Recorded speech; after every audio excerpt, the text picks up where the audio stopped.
Hi, this is Ike from Groovy Entertainment. Today we got another book on record to play for you.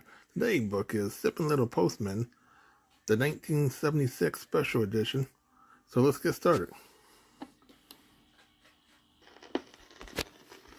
This is the story of 7 little postmen. You can read along with me in your book. You will know it is time to turn the page when you hear the postman's whistle toot. Like this. Let's begin now. Tommy has a secret. What a grand surprise. He's writing Dearest Granny with a twinkle in his eyes. Now the story of this letter is the reason for this tale of the 7 little postmen who carry the mail. Tommy takes the letter and seals it with red wax, then runs down the sidewalk, avoiding all the cracks. The mailbox opens. The letter drops in. Won't Granny be delighted? Thinks Tommy with a grin. The first little postman empties out the box. He takes all the letters, and he walks 11 blocks to the main post office with its big unloading docks. The postman empties out his pouch upon the sorting table. And look, there's Tommy's letter with a bright red label. A canceling machine is next. Zip, clickety-clack. It cancels out the postage stamp with a mark that's round and black. Postman 2 sorts the mail. He does his very best. He sends them north, he sends them south. He sends them east and west. First class for this, airmail for that. Some are skinny letters, and some are big and fat. After they are sorted, then Postman 2 is done. He gives them all to Postman 3 to take along his run. Into the pouch and tie it tight. Tommy's letter will travel all night. Postman 3 is on his way, and one thing is true. No matter what the weather is, the mail must go through. Up and away through sleet and hail, this airplane carries the fastest mail. The pilot flies through whirling snow, as far and as fast as the plane can go. Here's Postman 4 on the evening train, and there's the mail pouch on the train.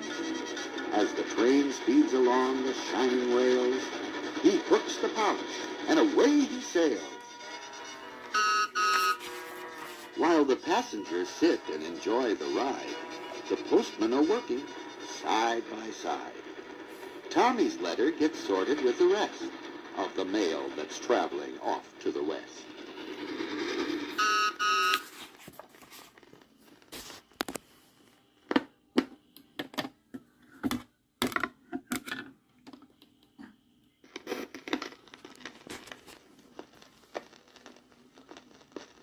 At a country station by a country road, the 5th little postman receives his load. The clerk throws the pouch with all his might to the 5th little postman, who grabs it tight.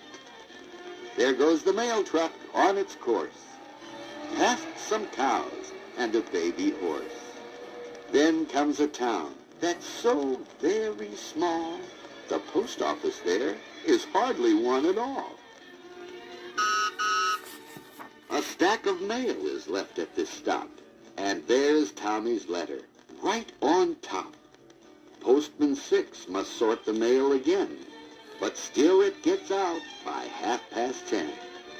Postman 7 carries chickens and fruit with the mail to the folks along his route. He stops with sugar at the country store. Mr. Jones greets him at the door.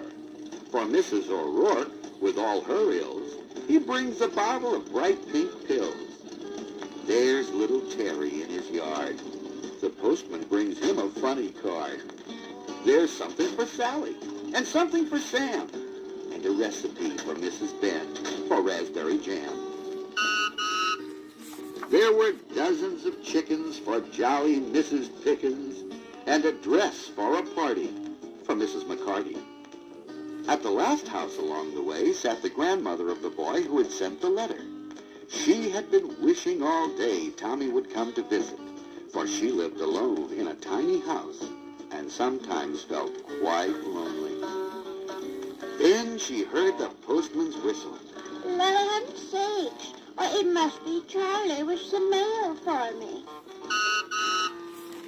Sure enough, there was the letter with the red wax. Good gracious! I wonder who sent me this fancy letter. So she opened it up, and here's what it said. Dearest Granny, I am writing to say that I'm coming to visit on Saturday. My cat has 7 kittens, and I am bringing one to you for your very own kitten. The postman is my friend. Your grandson, Thomas. Well, Granny got her letter. The story is all through. So the 7 little postmen say goodbye to you.